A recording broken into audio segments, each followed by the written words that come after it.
தி Lord. எல்லாமல்ல தந்தையே இறைவா, இந்த புதிய நாளுக்காக, இந்த புதிய வாய்ப்புக்காக உமக்கு நன்றி செலுத்துகிறோம். நீர் எங்களுக்கு தரும் ஒவ்வொரு நொடியும் உமது அன்பின் வெளிப்பாடு என்பதை நாங்கள் உணர்கிறோம். இன்று நாங்கள் தியானிக்கப் போகும் உமது வார்த்தைகளுக்காக நன்றி. அந்த வார்த்தைகள் எங்கள் உள்ளங்களை திறப்பதாக, எங்கள் வாழ்வுக்கு வழிகாட்டுவதாக, உமது அதிகாரத்தையும் இரக்கத்தையும் எங்களுக்கு வெளிப்படுத்துவதாக. சோர்ந்து போயிருக்கும் உள்ளங்களுக்கு அண்ணாவை போல நம்பிக்கையையும், கட்டுண்டு கிடக்கும் ஆன்மாக்களுக்கு இயேசுவின் வார்த்தை போல விடுதலையையும் தர வேண்டுகிறோம். எங்களை உமது கருவிகளாக பயன்படுத்தியருளும். இந்த மன்றாட்டை எங்கள் சகோதரராகிய இயேசுவின் பெயரில் முன் வைக்கிறோம் அப்பா. ஆமேன். ஆமேன். இன்னைக்கு நாம இயேசுவின் அதிகாரத்தை பற்றி தான் ஆழமா பார்க்க போறோம். அதாவது உண்மையான அதிகாரம் எங்கிருந்து வருது, அது எப்படி வெளிப்படுது. இன்னைக்கு நாம பார்க்க போற 2 நிகழ்வுகளுமே இந்த கேள்வியை வெவ்வேறு கோணத்துல அணுகுது இல்லையா? கரெக்ட். ஒன்னு உச்சகட்ட பலவீனத்திலிருந்து பிறக்கிற ஒரு மன்றாட்டம். இன்னொன்னு தீய ஆவிகளையே நடுங்க வைக்கிற ஒரு தெய்வீக கட்டளை.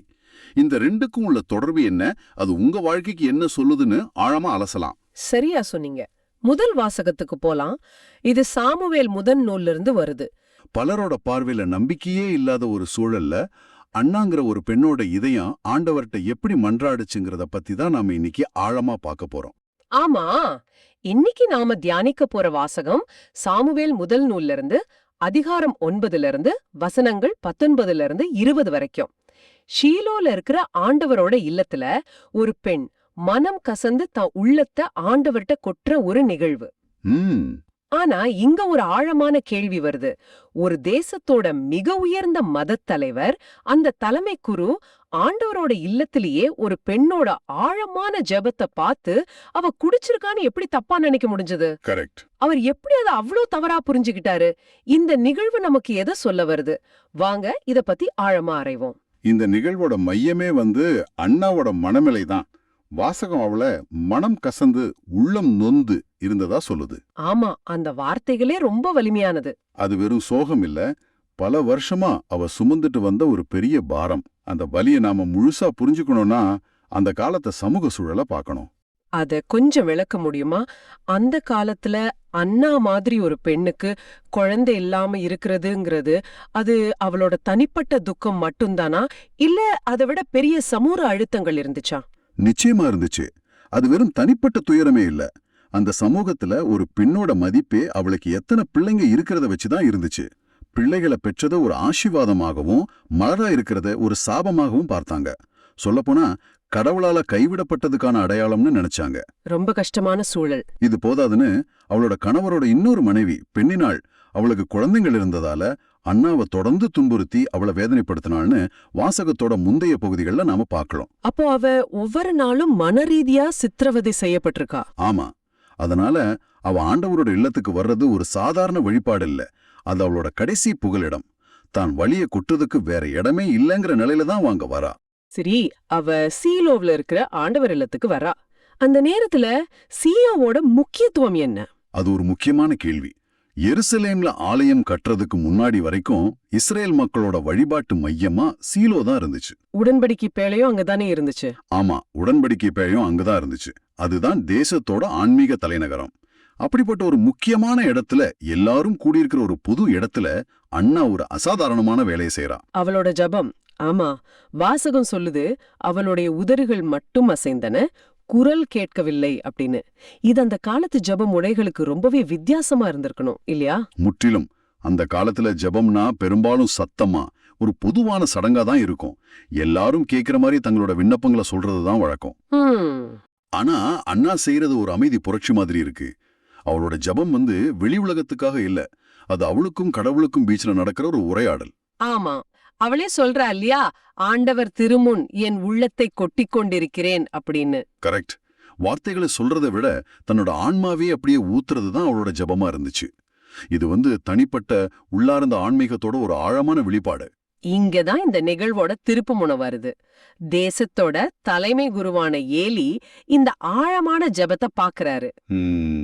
பார்த்துட்டு அவ குடிச்சிட்டு ஒளறான்னு நினைக்கிறாரு. ஒரு குரு எப்படி இவ்வளவு தவறா ஒருத்தரை எடை போட முடியும்?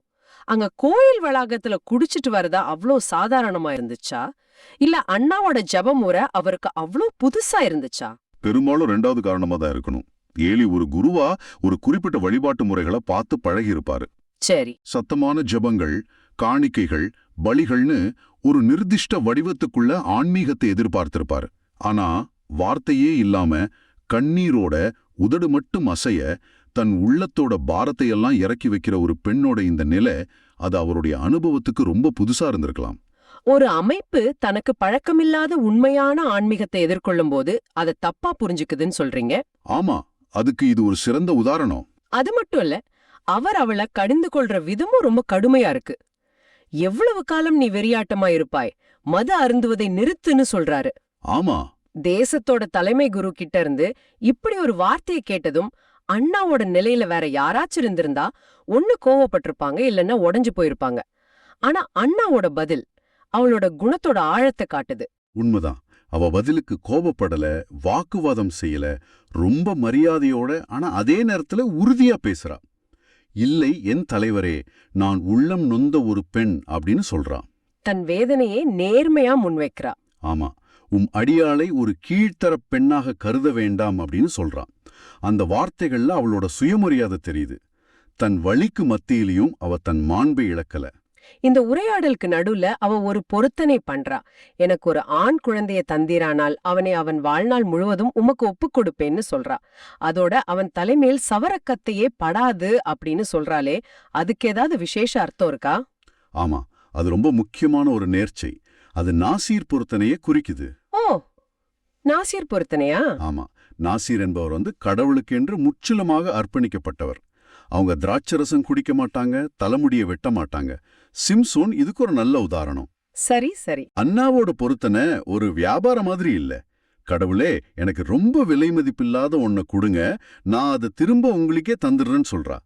தனக்கு கிடைக்க போற மிகப்பெரிய ஆசீர்வாதத்தை அந்த ஆசீர்வாதத்தை கொடுத்தவருக்கே காணிக்கையாக்குவேங்கிறது விசுவாசத்தோட உச்சநிலை. அவளோட நேர்மையான விளக்கத்தையும் அவ பொருத்தனையின் ஆழத்தையும் கேட்ட உடனே குரு ஏலி அப்படியே மாறிடுறாரு. ஆமா, 180 டிகிரி மாற்றம். கடிஞ்சுக்கிட்டவர் இப்ப ஆசீர்வதிக்கிறாரு. மனநிறைவோடு செல், இஸ்ரேலின் கடவுள் நீ அவரிடம் விண்ணப்பித்த உன் வேண்டுகோளை கேட்டருள்வாராகன்னு சொல்றாரு. அந்த வார்த்தைகள் அண்ணாவுக்கு ஒரு பெரிய மாற்றத்தை கொடுத்திருக்கணும். நிச்சயமா. அதுக்கப்புறம் என்ன நடக்குதுங்கிறது தான் இந்த நிகழ்வோட மிக முக்கியமான ஒரு உளவியல் புள்ளி. என்ன நடக்குது? வாசகம் சொல்லுது, இதற்கு பின் அவள் முகம் வாடி இருக்கவில்லை. இதை நீங்க நல்லா கவனிக்கணும். அவளோட ஜபத்துக்கு பதில் இன்னும் கிடைக்கல. ஆமா, அவ இன்னும் கருத்தரிக்கல. ஆனா ஒரு குருவோட வாய் வழியா வந்த இறைவனோட வாக்குறுதிய அவ முழுசா நம்புறா. அந்த நம்பிக்கை அவளுக்கு உடனடியா மன அமைதியை கொடுக்குது. அவளோட பாரம் இறங்கிடுச்சு. அதனால அவளால எழுந்து போய் சாப்பிட முடியுது. ஆமா, அவளோட நோன்பு முடியுது. உண்மையான மனமாற்றம் சூழ்நிலைகள் மாறுறதுக்கு முன்னாடியே உள்ளத்துல நடந்துருச்சு. இதுதான் விசுவாசத்தோட செயல் வடிவம்னு சொல்லலாம். நம்ம பல தடவை ஜபம் பண்றோம், ஆனா ஜெபிச்சதுக்கு அப்புறமும் அதே கவலையோட தான் இருக்கும். கரெக்ட். ஆனா அண்ணா தன்னோட கோரிக்கைய ஆண்டவர்கிட்ட ஒப்படைச்சிட்டு அமைதியா தம் வாழ்க்கைய தொடர போறா. அதுக்கப்புறம் ஆண்டவர் அவளை நினைவு கூர்ந்தாருன்னு ஒரு அழகான வரி வருது. நினைவு கூர்ந்தார்னா கடவுள் அது வரைக்கும் அவளை மறந்திருந்தாருன்னு அர்த்தமா? இல்ல இல்ல, திருவிவிலியத்துல இந்த சொல் பயன்படுத்தப்படும் போது அதுக்கு ஒரு சிறப்பு அர்த்தம் இருக்கு. ஆண்டவர் நினைவு கூர்ந்தார்னா கடவுள் இப்போ செயல்பட போறாருன்னு அர்த்தம். ஓ, அது ஒரு குறியீடு மாதிரி. ஆமா, நோவாவோட காலத்துல வெள்ளம் குறைஞ்சப்போவும் ஆண்டவர் நோவாவை நினைவு கூர்ந்தார்னு வரும். இங்க அண்ணாவோட விஷயத்திலையும் அது அவளோட கண்ணீருக்கு பதில் கிடைக்கிற நேரம் வந்துருச்சுங்கிறத குறிக்குது. உரிய காலத்துல அவ ஒரு மகனை பெற்றெடுத்து அவனுக்கு சாமுவேல்னு பேர் வைக்கிறா.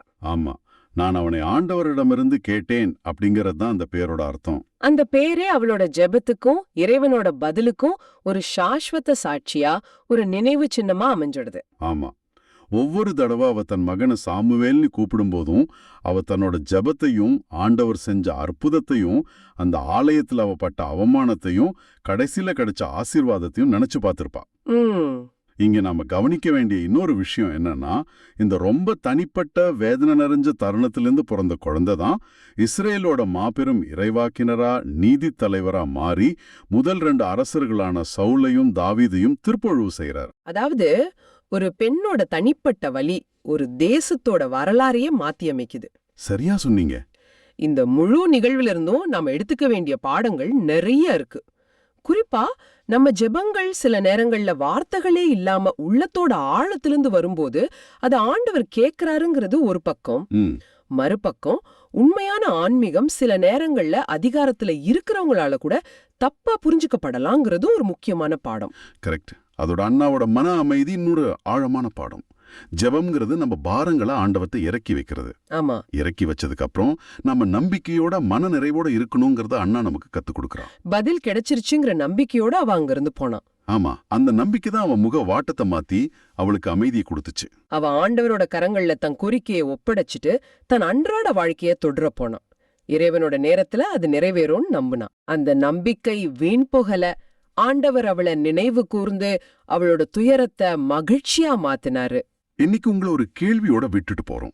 நம்மோட ஆழமான தேவைகளுக்காக நம்ம ஜெபிக்கும் போது நம்ம உண்மையான நோக்கங்கள் மத்தவங்களால, ஏன் நமக்கு நெருக்கமானவங்களால கூட தப்பா புரிஞ்சுக்கப்படும் போது நாம் எப்படி நடந்துக்கிறோம்? நல்ல கேள்வி. அண்ணாவை போல கோவப்படாம நம்ம உண்மைய நிதானமாவும் உறுதியாவும் எடுத்து சொல்ற பக்கம் நம்ம கிட்ட இருக்கா? இல்ல அந்த தவறான புரிதல்களால நாம துவண்டு போயிடுறோமா? இத கொஞ்சம் சிந்திச்சு பாருங்க. நாம மறக்கப்பட்டதா உணரும்போது கடவுள் நம்மள நினைவு கூறுகிறார் என்பதற்கு அண்ணா ஒரு உயிரிட பாடம். அண்ணாவோட ஜெபம் கேட்கப்பட்ட பிறகு அவங்க சும்மா இல்ல, பதிலுரை பாடல்ல பாக்குற மாதிரி ஒரு அற்புதமான நன்றி பாடலை பாடுறாங்க. ஆமா, ஆண்டவரை முன்னிட்டு என் இதயம் மகிழ்கின்றது. இந்த பல்லவியோட தொடங்குற பாடல் தானே இது? அதேதான். கடவுளோட செயல்களால மனித வாழ்க்கையில ஏற்படுற அந்த வியத்தக மாற்றங்களை இது ரொம்ப அழகா விவரிக்குது. அந்த பல்லவி ஆண்டவரை முன்னிட்டு என் இதயம் மகிழ்கின்றது. இது வெறும் சந்தோஷம் இல்லை இல்லையா? இல்லவே இல்ல. இது இறைவனோட செயலை கண்டு உள்ளத்தோட ஆழத்திலிருந்து வர்ற ஒரு பேருவகை. ஆமா. சரி, இப்ப பாடலோட முதல் பகுதிக்கு போமா. இங்க ரொம்ப ஆச்சரியமான சில முரண்பாடுகளை நம்ம பார்க்கிறோம். வலியோரின் வில்கள் உடைபடுகின்றன, தள்ளாடினோரோ வலிமை பெறுகின்றனர். இது மனித தர்க்கத்துக்கு அப்பாற்பட்டது. ஆமா, அது மட்டும் இல்ல. அடுத்த வரியும் பாருங்க. நிறைவுடன் வாழ்ந்தோர் கூலிக்கு உணவு பெறுகின்றனர், பசியுடன் இருந்தோரோ பசித்திருந்ததே இல்லை ஆகிவிட்டனர் அப்படின்னு சொல்லுது. இந்த வாசகங்கள் உலகத்தோட பார்வையில எது வலிமை எது பலவீனம்ங்கிறத கடவுள் எப்படி பாக்குறாருங்கிறதுக்கு ஒரு பெரிய சவால் இல்லையா? நிச்சயமா. இதுல வலியோரின் வில்கள் உடைபடுகின்றன அப்படிங்கிறதுக்கு ஒரு ஆழமான அர்த்தம் இருக்கு. அது என்ன? அந்த காலத்துல வில் அப்படிங்கிறது ஒரு ஆயுதம் மட்டும் இல்ல, அது அதிகாரம், ராணுவ பலம் இதோட சின்னமா இருந்துச்சு. அப்போ வில்கள் உடைபடுகின்றனா ஒரு பேரரசோட வீழ்ச்சி, ஒரு அதிகார மையத்தோட சரிவுன்னு கூட சொல்லலாம். அப்போ தள்ளாடினோரோ வலிமை பெறுகின்றனர் அப்படிங்கிறது அதுக்கு நேர் எதிரானது. சமுதாயத்துல எந்த பலமும் இல்லாம தடுமாறிட்டு இருந்தவங்க திடீர்னு ஒரு பெரிய சக்தியா உயர்றது. இது இன்னைக்கு உலகத்துல கூட நடக்குது இல்லையா? ஒரு பெரிய நிறுவனம் திடீர்னு ஒரு சின்ன ஸ்டார்ட் அப் கிட்ட தோத்து போற மாதிரி. சரியான உதாரணம். இது ஒரு ஆன்மீக உண்மை மட்டுமல்ல, அது ஒரு சமூக விதியாவும் செயல்படுறத நம்ம பார்க்க முடியுது. அடுத்ததா மலடி என இருந்தவள் 7 பெற்றுள்ளாள். இது அண்ணாவோட சொந்த அனுபவம். ஆமா, இதுல 7ங்கிறது ஒரு குறிப்பிட்ட எண் இல்ல. திருவிவிலியத்துல 7ங்கிறது ஒரு முழுமை, ஒரு பரிபூரணத்தை குறிக்குது. அப்படின்னா அவங்களுக்கு முழுமையான ஆசீர்வாதம் கிடைச்சிடுச்சுன்னு அர்த்தம்? அதேதான். அவமானங்கள் எல்லாம் துடைக்கப்பட்டு விட்டது. ஆனா அடுத்த வரி பாருங்க. பல பிள்ளைகளை பெற்றவளோ தனியலாகின்றாள். இது கொஞ்சம் ஒரு சாபம் மாதிரி கேக்குதே. அத நாம அப்படி பார்க்க வேண்டியதில்லை. சொல்லப்போனா அவங்க எதை அவங்க பலம்னு நினைச்சாங்களோ, அதாவது பிள்ளைகளை, அது அவங்களுக்கு நிரந்தர பாதுகாப்பு இல்லைன்னு காட்டுது. ஓ, அப்போ மனித வலிமையோட ஆதாரங்கள் நிரந்தரம் இல்லைன்னு சொல்லுது. மிகச்சரியா. நம்மளோட பாதுகாப்பு நம்ம கிட்ட இருக்கிற பொருள்லயோ அதிகாரத்திலயும் இல்ல, அது எப்ப வேணாலும் மாறலாம். புரியுது. அடுத்த பகுதிக்கு போலாம். இது வாழ்வின் மீது கடவுளோட இறையாண்மைய பத்தி பேசுது. ஆமா, ஆண்டவர் கொல்லுகின்றார், உயிர் தருகின்றார், பாதாளத்தில் தள்ளுகின்றார், உயர்த்துகின்றார். இந்த வரிகள் கொஞ்சம் கடவுள ஒரு கோபமானவரை காட்டுற மாதிரி இல்லையா? கடவுள் ஏன் கொல்லணும்? நல்ல கேள்வி. இத நாம அந்த காலகட்டத்தோட பார்வையிலிருந்து புரிஞ்சுக்கணும். அப்போ பிறப்பு, இறப்பு, நோய் இது எல்லாத்துக்குமே தெய்வீக காரணம் தான் கற்பிக்கப்பட்டது. அப்போ இது கடவுள் கொடூரமானவர்னு சொல்லல? இல்ல, மாறாக வாழ்வு மரணம்ங்கிற பெரிய மர்மங்கள் மேல முழுமையான அதிகாரம் கொண்டவர் அவர் ஒருத்தர் இது சொல்லுது. மனித சக்திக்கு ஒரு எல்லை இருக்குன்னு நினைவுபடுத்துது. புரியுது. அப்போ பாதாளத்தில் தள்ளுகின்றார், உயர்த்துகின்றார் அப்படிங்கறதும் அதே மாதிரிதானா? ஆமா, பாதாளம்னா ரொம்ப மோசமான நம்பிக்கையே இல்லாத ஒரு சூழ்நிலை. அந்த நிலைமைக்கு போக அனுமதிக்கிறதும் அவர்லாம். அதுல இருந்து மீட்டு உயர்த்துவதும் அவர்தான். சரிதான். எவ்வளவு பெரிய துன்பமா இருந்தாலும் அது நிரந்தரம் இல்லைங்கிற நம்பிக்கையே இது நமக்கு தருது. தொடர்ந்து ஆண்டவர் ஏழையாக்குகின்றார், செல்வராகவும் ஆக்குகின்றார், தாழ்த்துகின்றார், மேன்மைப்படுத்துகின்றார் அப்படின்னு சொல்லுது. ஆமா, இது என்ன சொல்லுதுன்னா, நம்மளோட தற்போதைய சூழ்நிலை எதுவா இருந்தாலும், அது வறுமையோ தாழ்வோ எதுவுமே நிரந்தரம் இல்ல. கடவுளால எதையும் மாற்றி அமைக்க முடியுங்கிற நம்பிக்கை. அதேதான். இது செல்வந்தர்கள் கர்வம் கொள்ளாம இருக்கவும், ஏழைகள் நம்பிக்கை இழக்காம இருக்கவும் ஒரு காரணமா அமையுது. இப்போ நாம இந்த பாடலோட உச்சகட்டத்துக்கு வரோம். ஆமா, கடவுளோட இரக்கத்தையும் அவர் எளியவர் மேல காட்டுற அன்பையும் பார்க்கிறோம். புழுதியினின்று அவர் ஏழைகளை உயர்த்துகின்றார், குப்பையினின்று வறியவரை தூக்கி விடுகின்றார். இந்த வார்த்தைகள்ல எவ்வளவு சக்தி இருக்கு. புழுதி, குப்பை மேடுங்கிறது அந்த காலத்துல சமூகத்தால முழுசா நிராகரிக்கப்பட்ட இடங்கள் இல்லையா? ஆமா, ஊருக்கு ஒதுக்குப்புறமா ஆதரவற்றவங்க வாழ்ற இடம். அங்கிருந்து ஒருத்தரை தூக்கி விடுறதுன்னா அது அவங்களுக்கு ஒரு புது வாழ்க்கைய, ஒரு புது அடையாளத்தையே கொடுக்கற மாதிரி. அவங்கள தூக்கி எங்க வைக்கிறாருங்கிறது தான் இன்னும் ஆச்சரியம். உயர்குடியினரோடு அவர்களை அமர்த்துகின்றார். இது வெறும் பொருள் சார்ந்த உயர்வு மட்டும் இல்ல, சமூகத்துல அவங்க இழந்த கௌரவத்தை, மதிப்ப எல்லாத்தையும் திரும்ப கொடுக்கறது. மிகச்சரியா சொன்னீங்க. குப்பை மேட்டுல இருந்த ஒருத்தரை நாட்டுல இருக்கிற பிரபுக்களோட சரிசமமா உட்கார வைக்கிறது, அது ஒரு புரட்சிகரமான சித்திரம். இதுதான் அந்த பாடலோட இதயம். கடவுளோட நீதிங்கிறது விளிம்புல இருக்கிறவங்கள மையத்துக்கு கொண்டு வர்றது. குரல் இல்லாதவங்களுக்கு குரல் கொடுக்கிறது. இதுதான் பல நூற்றாண்டுகளா ஒடுக்கப்பட்ட மக்களுக்கு ஒரு பெரிய நம்பிக்கையா இருந்திருக்கு. இதை எனக்கு அன்னை மரியா பாடின அந்த மேக்னிஃபிகாட் பாடல நினைவுபடுத்துது. ஆமா, நிச்சயமா. அவங்களும் வலியோரை அரியணை நின்று தூக்கி எறிந்துள்ளார், தாழ்ந்த நிலையில் இருப்போரை உயர்த்துகின்றார் அப்படின்னு பாடுறாங்க. அண்ணாவோட பாடலுக்கும் அன்னை மரியாவோட பாடலுக்கும் உள்ள ஆழமான ஆன்மீக தொடர்பு இருக்கு. இருக்கு. தாழ்ந்தவங்கள உயர்த்தி கர்வமா இருக்கிறவங்கள தாழ்த்துவதுதான் இறையாட்சியோட அடிப்படை பண்புங்கிறது இது காட்டுது. மொத்தத்துல இந்த முழு பாடலும் உலகத்தோட மதிப்பீடுகளுக்கும் இறைவனோட மதிப்பீடுகளுக்கும் உள்ள பெரிய வித்தியாசத்தை நமக்கு காட்டுது இல்லையா? ஆமா, உலகம் வலிமைய, செல்வத்தை, அதிகாரத்தை போற்றுது. ஆனா ஆண்டவரும் தாழ்ச்சியையும் எளிமையும் நம்பிக்கையும் மதிக்கிறார். நாம யாருடைய மதிப்பீடுகளின்படி வாழ்றோன்னு நம்மள நாமே கேட்டுக்க இது ஒரு நல்ல வாய்ப்பு. நிச்சயமா. இந்த ஆழமான பார்வையிலிருந்து நாம புரிஞ்சுக்கிட்டது என்னன்னா, அண்ணாவோட பாடல் ஒரு தனிப்பட்ட பெண்ணோட மகிழ்ச்சி மட்டும் இல்ல, அது ஒரு சமூக, அரசியல், ஆன்மீக அறிக்கை. ஆமா, அது அதிகாரத்தோட நிலையற்ற தன்மையையும் தாழ்நிலையில் இருக்கிறவங்களுக்கு எப்பவும் ஒரு நம்பிக்கை உண்டுங்கிறதையும் பறைசாற்றுது. இந்த பெருந்தலைகீழ் மாற்றம் என்கிற கருத்து இன்னைக்கும் நம்மள சுத்தி நடந்துட்டு தான் இருக்கு. ஆமா, சில நேரங்கள்ல மெதுவா, சில நேரங்கள்ல ரொம்ப வேகமா. நாம இந்த மாற்றத்தோட ஒரு அங்கமா இருக்கிறோமா, இல்ல இந்த மாற்றத்தால பாதிக்கப்படுற வலியோரின் வில்லா இருக்கோமான்னு யோசிக்கணும். இந்த வாசகங்களை கேட்ட பிறகு ஒரு கணம் சிந்தித்து பாருங்க. உங்கள் வாழ்க்கையின் எந்த பகுதியில நீங்க வலிமையற்றவராக, பசியுள்ளவராக அல்லது பலனற்றவராக உணர்றீங்க? அந்த சூழ்நிலையிலும் கூட கடவுள் ஒரு வியத்தகு தலைகீழ் மாற்றத்தை கொண்டு வர முடியும்னு நம்ப இன்னைக்கு இந்த வாசகம் உங்களை அழைக்குதா? ஒரு தனிநபரோட துயரம் கடவுளின் மாபெரும் மீட்பு திட்டத்தோட ஒரு பகுதியா மாறுறத இங்க பாக்குறோம். அண்ணாவோட நிகழ்வுல ஒரு தனிப்பட்ட அமைதியான மன்றாட்டத்தின் வழியா கடவுளோட அதிகாரம் வெளிப்படுறத பார்த்தோம். இப்போ நற்செய்திக்கு வந்தா இங்க கடவுளோட அதிகாரம் ரொம்பவே வித்தியாசமா, பகிரங்கமா, சத்தமா வெளிப்படுது. மார்க்கு நற்செய்தி அதிகாரம் 1 வசனங்கள் 21 - 28 வரை. இதுக்கான ஹல்லேலூயா பல்லவி கூட ரொம்ப பொருத்தமா இருக்கு. 1 தெசலோனிக்கர் 2:13 எடுத்திருக்காங்க. கடவுளின் வார்த்தையை நீங்கள் எங்களிடமிருந்து கேட்டபோது அதை மனித வார்த்தையாக அல்ல, கடவுளின் வார்த்தையாகவே ஏற்றுக்கொண்டீர்கள் அப்படின்னு சொல்லுது. ஆஹா, அதுதான் இன்றைய சிந்தனையின் மையம். ஆமா, இயேசுவின் வார்த்தைகளுக்கு இருந்த அதிகாரத்தை இது அழகா காட்டுது. சரியா சொன்னீங்க. வாங்க வாசகத்துக்குள்ள போலாம். இயேசுவும் அவருடைய சீடர்களும் கப்பர்நாகும் ஊருக்கு போறாங்க. தொழுகை கூடத்துக்குள்ள. ஆமா, அது ஒரு ஓய்வு நாள். அங்க இயேசு மக்களுக்கு கற்பிக்க தொடங்குறார். அப்போ அங்கிருந்த மக்கள் எல்லாரும் அவரோட போதனையை கேட்டு வியப்பில் ஆடுறாங்க. சும்மா நல்லா இருந்துச்சுன்னு இல்ல, வியப்பில் ஆழ்ந்தார்கள். ஏன்?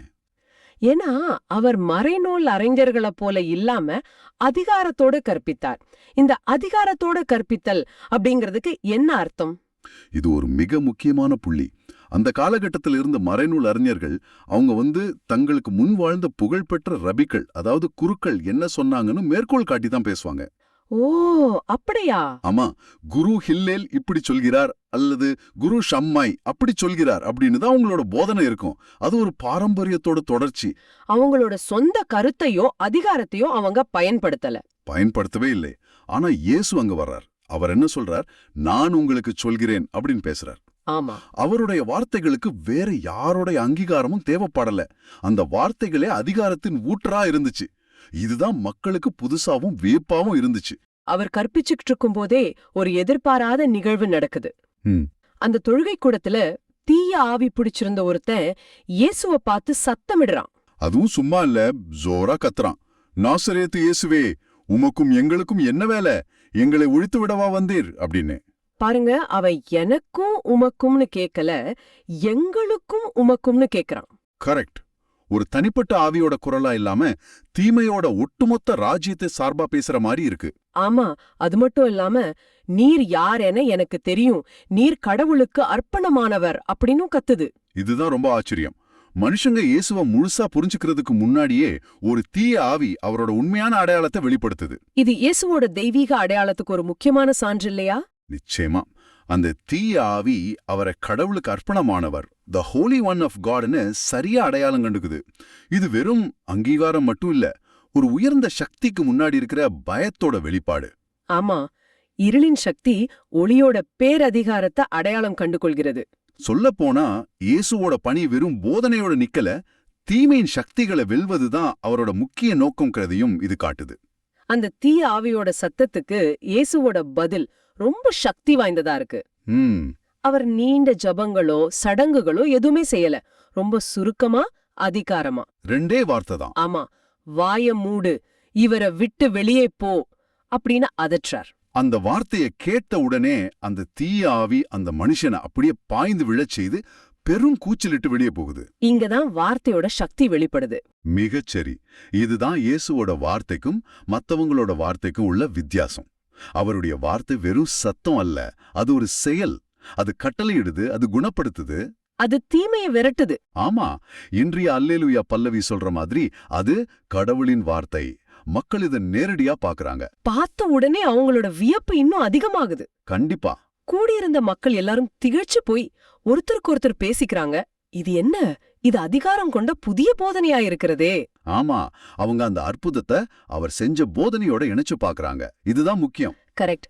இவர் தீய ஆவிகளுக்கும் கட்டளையிடுகிறார், அவையும் இவருக்கு கீழ்ப்படுகின்றனவே அப்படின்னு ஆச்சரியப்படுறாங்க. இதனால இயேசுவோட புகழ் உடனடியாக கலிலேய பகுதி முழுவதும் பரவுது.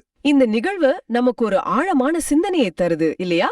ஆமா, இயேசுவின் வார்த்தைகளுக்கு அன்று தீய ஆவிகள் மீதிருந்த அதே அதிகாரம் இன்றும் நம்முடைய வாழ்க்கையில் இருக்கும் தீமைகளின் மீதும் சவால்களின் மீதும் இருக்கு. இதுதான் நாம புரிஞ்சுக்க வேண்டியது. நாம திருவிலியத்தை வாசிக்கும் போது அத வெறும் ஒரு சரித்திர நிகழ்வா பார்க்காம நம்மோடு பேசுற, நம்ம வாழ்வில் செயல்படுற கடவுளோட உயிருள்ள வார்த்தையா நாம ஏத்துக்கணும். அப்படி ஏத்துக்கும் போது அந்த வார்த்தை நம்முடைய பயங்களை விரட்டி காயங்களை குணமாக்கி நமக்கு வழிகாட்டும். அருமையான சிந்தனை. இயேசுவோட அதிகாரம் வெறும் போதனையில இல்ல, அது செயல்ல இருக்கு. ஆமா, அவருடைய ஒவ்வொரு வார்த்தையும் நம்ம வாழ்க்கையில அற்புதங்களை நிகழ்த்த வல்லது. அந்த அதிகாரமிக்க வார்த்தைய நம்ம முழுமையா நம்பி ஏத்துப்போமா? இதுதான் இந்த வாசகம் உங்களுக்கும் எனக்கும் வைக்கிற கேள்வி. ஆம், அவருடைய வார்த்தை நம்முடைய பயங்களை குணமாக்கட்டும், நம்முடைய காயங்களை ஆற்றட்டும், நம்முடைய பாதைகளுக்கு ஒளியாக இருக்கட்டும். நம்மை உருமாற்றும் சக்தியாக அந்த வார்த்தையை நாம் வரவேற்போம்.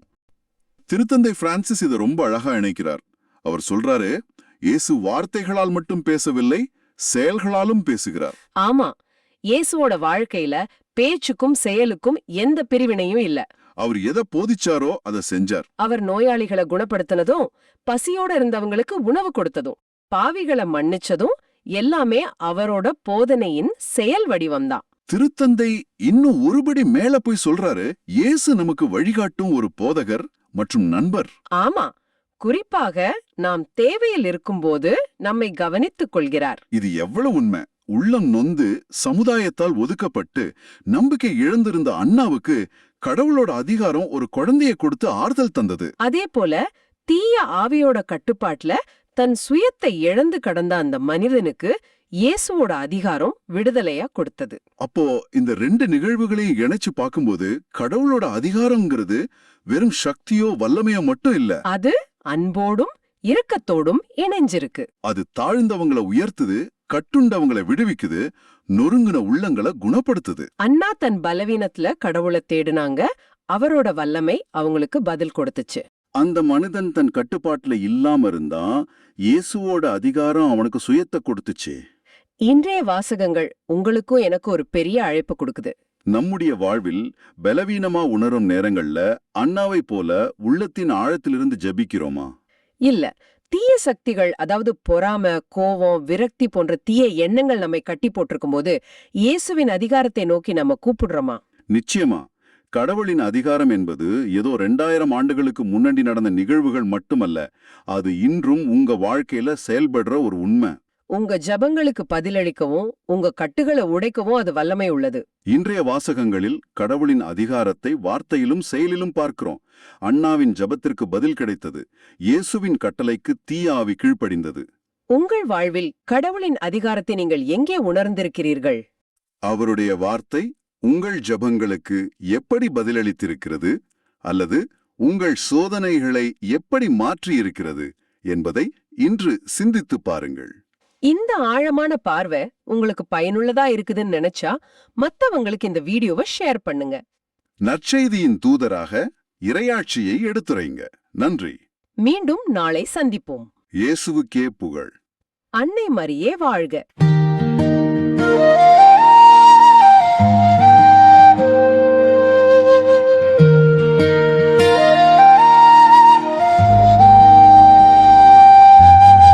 ஆண்டவரை முன்னிட்டு என் இதயம் மகிழ்கின்றது.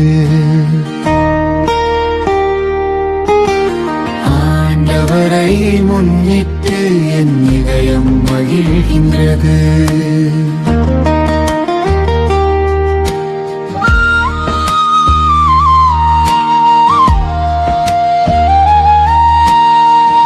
ஆண்டவரை முன்னிட்டு என் இதயம் மகிழ்கின்றது.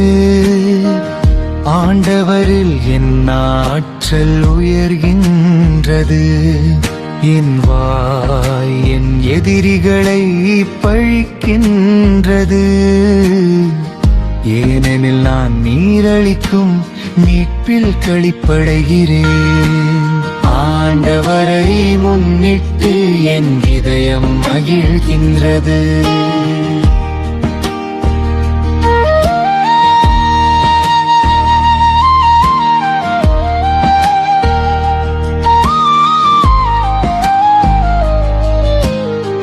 வலியோரின் வில்கள் உடைபடுகின்றன தடுமாறினோ. வலிமை பெறுகின்றனர், நிறைவுடன் வாழ்ந்தோர் கூலிக்கு உணவு பெறுகின்றனர். பசியுடன் இருந்தோர் பசி தீர்ந்தாராகியுள்ளனர். மலடி 7 பெற்றெடுத்துள்ளாள், பல புதல்வரை பெற்றவளோ தனியளாகின்றாள்.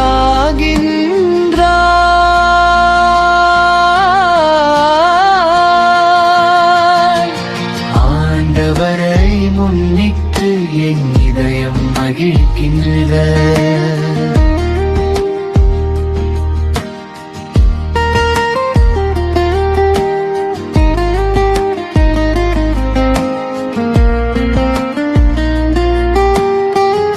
ஆண்டவர் கொள்கிறார், உயிரும் தருகின்றார். பாதாளத்தில் தள்ளுகிறார், உயர்த்துகின்றார். ஆண்டவர் ஏழையாக்குகிறார், செல்வராக்குகின்றார். தாழ்த்துகின்றார், மேன்மைப்படுத்துகின்றார்.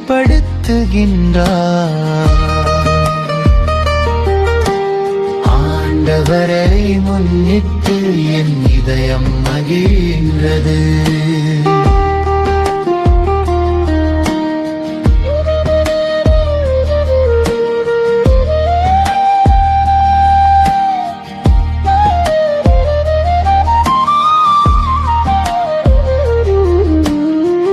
பொழுதே நின்று அவர் ஏழைகரை உயர்த்துகின்றார். குப்பை நின்று வறியவரை தூக்கி விடுகின்றார். உயர்குடியினரோடு அவர்களை அமர்த்துகின்றார். மாண்புறு அரியணை அவர்களுக்கு உரிமையாக்குகின்றார். உலகின் அடித்தளங்கள் ஆண்டவருக்கு உரியவை.